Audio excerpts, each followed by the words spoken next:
এখান থেকে ১ ঘন্টা আগে আমাদের কাছে একটা গোপন খবরের ভিত্তিতে খবর আসে যে একজন বাংলাদেশি ও বাংলাদেশে পার হবে। অ্যাকর্ডিংলি আমাদের ২ টা টিম বের হয়। এসআই মনোজিৎ দেববর্মার নেতৃত্বে এবং আরেকদিকে এসআই মদন সরকারের নেতৃত্বে।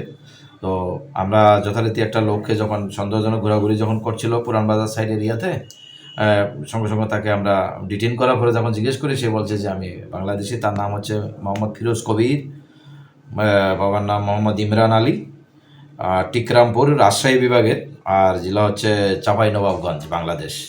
তো ওকে বারবার ফোন করা হচ্ছিল, সঙ্গে যে ২ জন লোক ওকে পার করার জন্য, বাছাবাড়ি হয়ে পার করার জন্য ট্রাই করছিল, এই ২ জন লোকের বারবার ফোন আসছিল। আমরা ওই ফোন ট্র্যাক করে ২টা ছেলেকে আমরা ইন্ডিয়ান টাউটকে আমরা অ্যারেস্ট করেছি, যার নাম হচ্ছে শৈলেন দেববর্মা এবং অজিত দেববর্মা, যাদের বাড়ি হচ্ছে বনবাজার আসারাম বাড়ি, আন্ডার চাম্পাওয়ার পিএস।